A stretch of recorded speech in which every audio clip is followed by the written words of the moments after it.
Every year, we set aside New Year's resolutions of things that we want to achieve. But how often do we actually reflect and ask, did we actually achieve those things? Or perhaps put it differently, what are the obstacles that deny us the opportunity to achieve our dreams?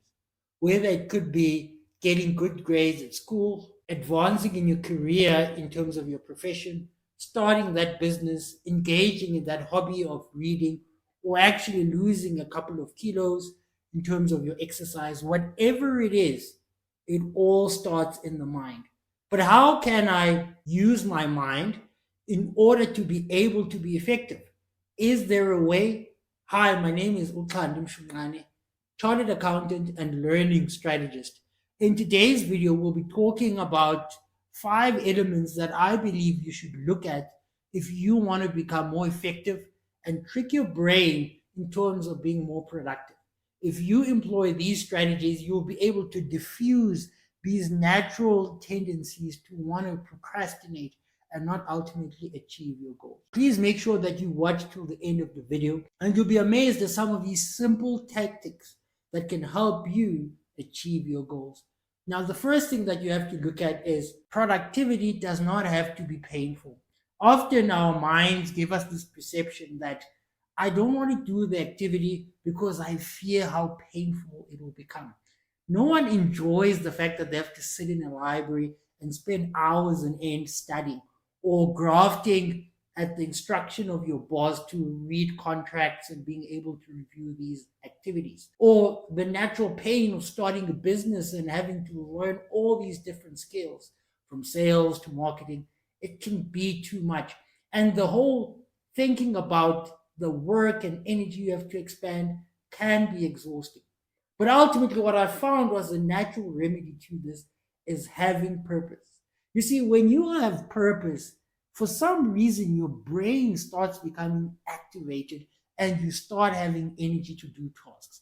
At the core of productivity is being able to unlock this energy. But how exactly did I do it? When I recall in my student days, like with many students, I struggled with procrastination. The idea that I had to sit in a library didn't sit well with me. I was worried that what if I'm not good enough, or it's going to be so tough? It's probably easier just to watch some series here and chill on my bed. But then what I realized is that once I started linking what I was studying to a purpose, and my purpose at that time was to be a more effective business leader. This is why I wanted to become a chartered accountant. I wanted to learn the fundamentals of business so that one day I could be successful and start my own and be like all the famous entrepreneurs out there.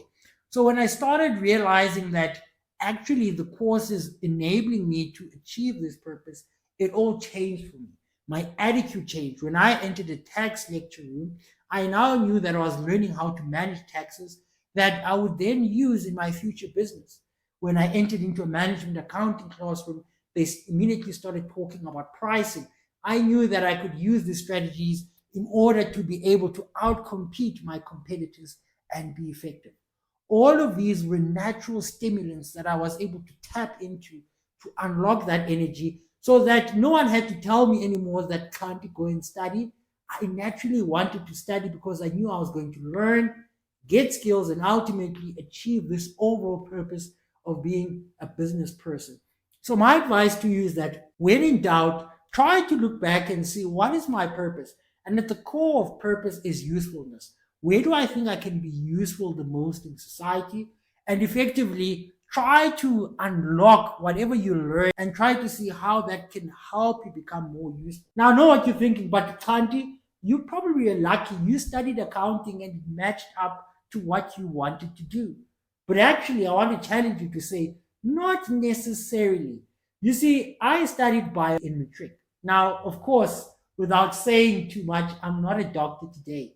I am a chartered accountant. But hopefully, there's a more to the story, and I want to share it to you. You see, when I was studying biology, I actually struggled with the volume of work that was inherent in that subject. Hundreds and hundreds of pages. And what I found is that I knew to study the material effectively. And so I was always in this cycle of studying last minute and never doing the questions. And I struggled. But suddenly, when I got to matric and then I started actually excelling in biology until at the end I got a distinction, is that I realized that I needed to stop this obsession of wanting to memorize the textbook and start looking at more alternative sources like watching videos on the chapters. Then all of a sudden, when I watched videos, then I didn't have to spend so much time on the textbook. I was naturally now learning quicker so that I could answer more questions and I was more effective with my time. So, in as much as I'm not a doctor, I didn't study life science, the skills I learned in that subject still help me today. It's one of the core tenets. If you look at most of the videos on my channel, I talk about how do you be productive with the hours that you have, and I talk about learning having context. I actually learned that from life science the first time I did it. That when I started having context via either paying attention in class or watching videos, it's easier to study after the fact, and therefore, if I learn quicker, I can do more questions and then be more productive.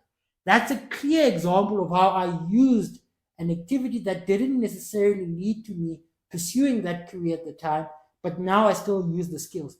The same applies to you. Whether you're studying a course right now that you don't necessarily enjoy, or you're doing these activities at work that don't align to your future prospects, or here you are as a business owner having to learn sales and marketing, and actually you worried about the product and that's why you started the business. All of these are necessary skills. Understand that for you to be useful in society and to ultimately achieve your purpose, you need to learn all these skills. The more skills you have, the more impact you can have in your usefulness one day. When you have that attitude, naturally now you start developing that purpose. And trust me when I say this, when you now study this information, you'll realize, but it might not be the end goal, but I'm going to tap into that skill so that I can use it later on in my life. Okay, so that was the first thing. The second thing that I then had to realize that often to be productive, I needed to change this negative perception in my mind and actually take the first step. Now, the most difficult step is usually the first step. Why? Because when your brain is unfamiliar with an activity, it naturally defaults to security. No one likes being uncomfortable. The fact that you have to study and you know that it's going to require a lot of attention, focus, energy from your part, or the fact that you need to work now that you have to ask questions, read up, do research, all of these could be negative traits that your brain tries to reinforce and actually can hinder your ability to be productive. But actually, what I found helped, especially when I reflect on my student journey, is that when I set short-term goals, I realized that instead of saying that I want to study this chapter, why don't I just say, okay, within this chapter, let me have a specific goal to study for 30 minutes this specific task. When I was able to successfully achieve that task within that 30 minutes, I then realized that actually, if I'm able to achieve 30 minutes of study, maybe I can increase it to an hour. Then an hour turns to 1.5. Eventually, I was able to do a full study session for 2 hours. Now, that's how we progressively go. That the first step is usually the most difficult. And trust me when I say this, you are going to be very bad at your first attempt. Whether it's at work and you're doing a new job for the first time, the first assignment you do it will be terrible. Starting a new business, you'll make mistakes in terms of how you position your products and being able to convince people. This is a natural phenomenon. But then going back to my role as a student and reflecting on my journey, I realized that when I started accumulating these study sessions, when I was finished with auditing, for example, for 2 hours, I then would change it up and then for another 2 hours, and then do another subject. And then progressively, before I knew it, that everything that I'd set myself to do in that week, I was able to accomplish it. So I started winning now, because if I told myself between Monday and Friday, these are the activities that I needed to do, this is when I needed to study, and I found myself being successful each week, I started realizing that actually I've won this week, then I would win the second week, the third week.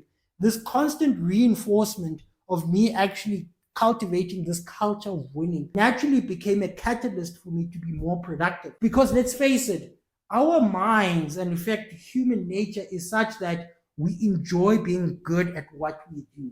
When you are good at what you do, you're naturally more incentivized and motivated to do more of it.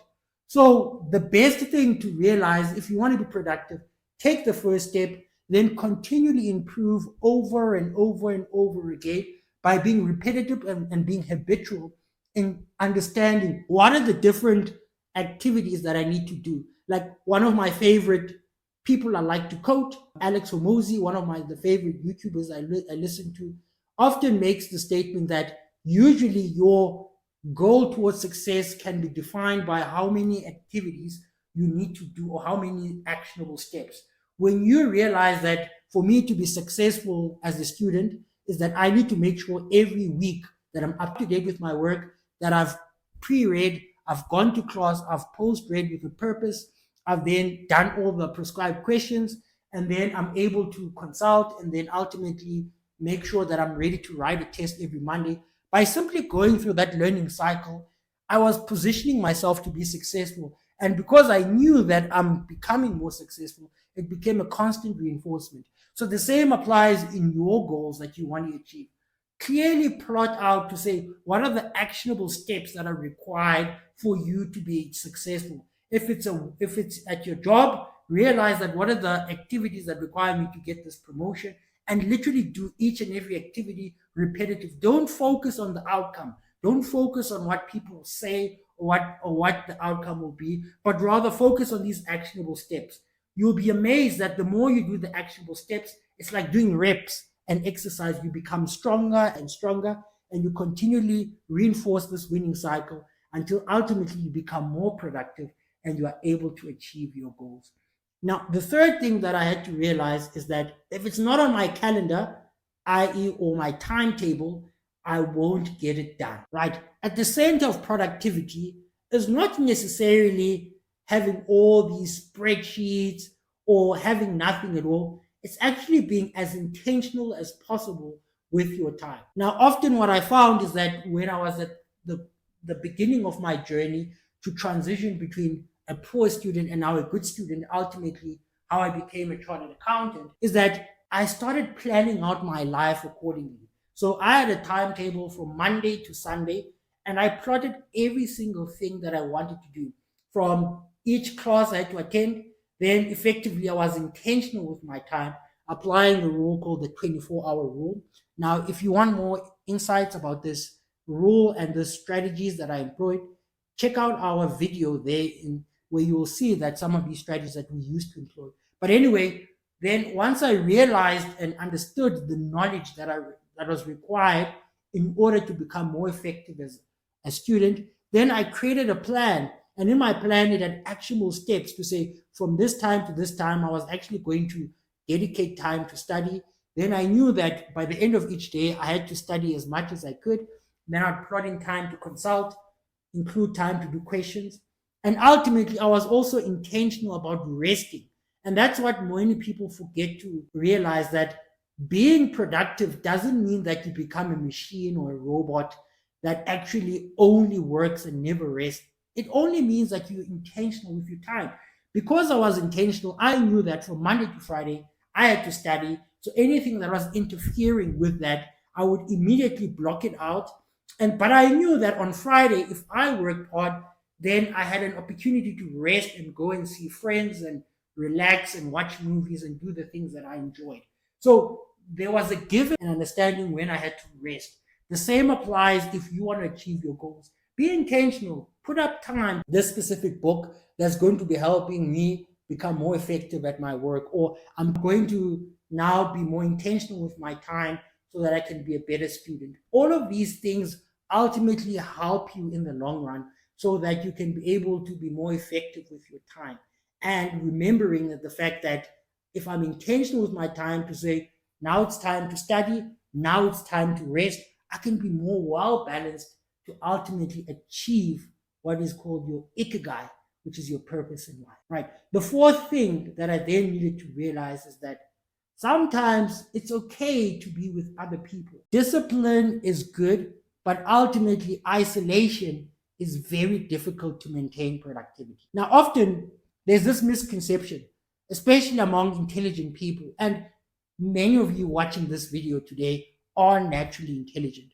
You are in university and you're studying all these complicated courses, and you now want to be a chartered accountant or an engineer, or effectively you're at work looking at where a young professional, how do I elevate my game to now become more of a senior at work? I want to start your own business, whatever it is, right? You've got high aspirations, and you're watching this video because you're looking what knowledge and information can I now gather from this in order to become a better version of myself. And often we default to this position of wanting to isolate ourselves because we believe this is how you become successful. But is it actually not? And I have good evidence for this, again, going back to my academic career, where as a student in my third year, right, I had this close friend of mine. So this close friend of mine, we used to be inseparable. We did everything together. And when I mean everything. We applied the 24-hour rule. So when there were gaps in between our classes, we'd quickly sneak into a library, go and consolidate that information, come back, attend other classes, go to tutorials, then would go after the classes to answer. I think this is the answer. Why is this? We debate each other. So can you imagine, because we were always together, we were challenging each other, learning became fun. When I knew that I had a friend who was going through the exact same challenges, turbulations, and difficulties that I was going through, this made me rest and understand that I'm not alone in this. It gave me the confidence to continue going on my journey, to continue wanting to thrive, even though it was difficult. And that's often the game changer, having people next to you and friends or peers that can help you accomplish your goals. I also found that tapping into my family was also effective. When I started telling my family that I was writing tests at certain dates, I knew that I didn't have to tell them all the specific details, but the fact that they knew I was writing, they could be holding me accountable to say, but Kandi, you've got like 2 weeks before you write. Have you been studying? How is the studying going? Have you been talking to your lecturers?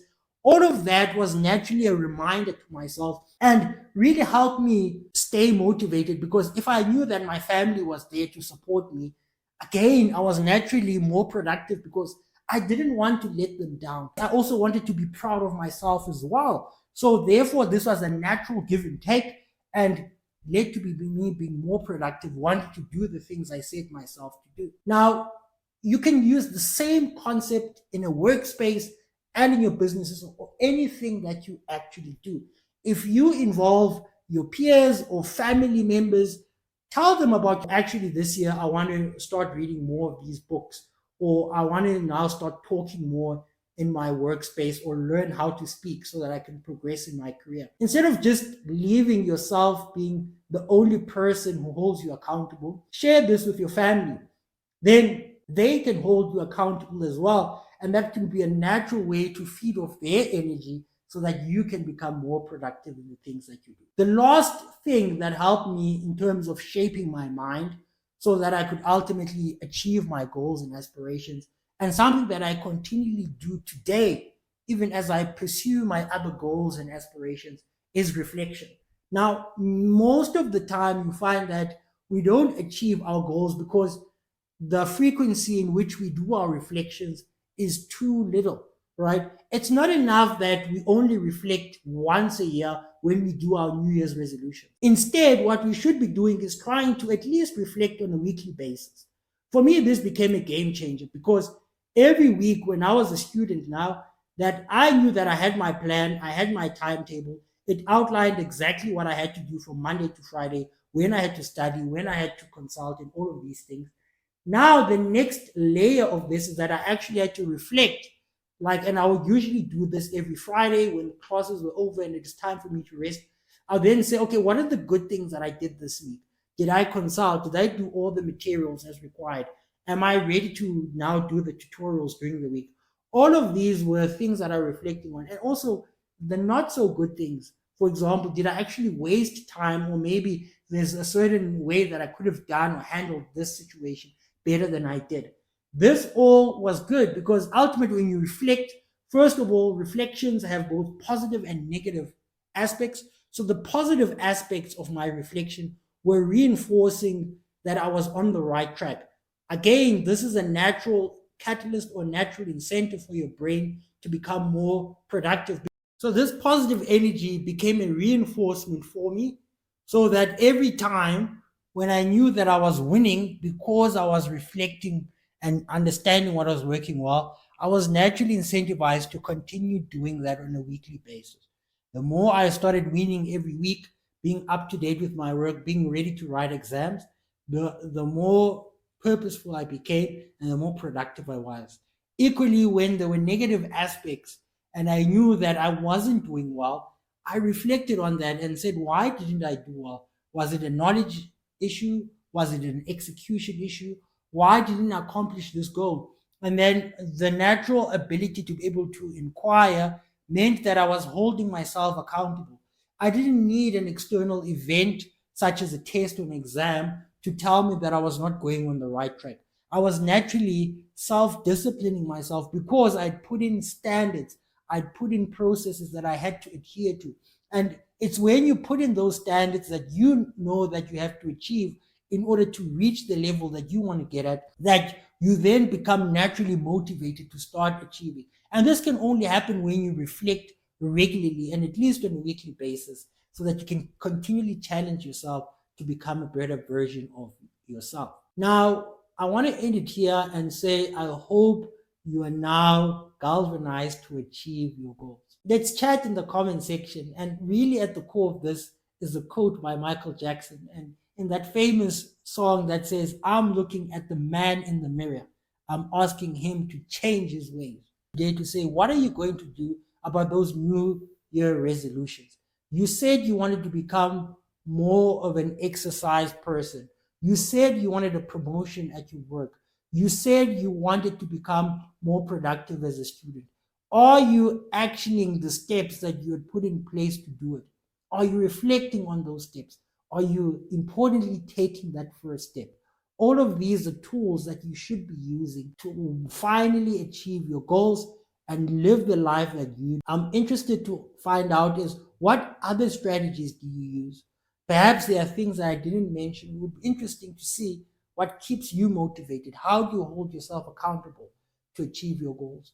Remember to hit the thumbs up so that you can be able to like, comment, share this video so as many people as possible can be able to benefit from it. Until we meet again, remember that I believe you can achieve all the goals you set your mind to achieve. And hopefully we can reflect back a year from now and say that we accomplished our dreams by taking these steps that are actionable. Thank you and see you again. Bye.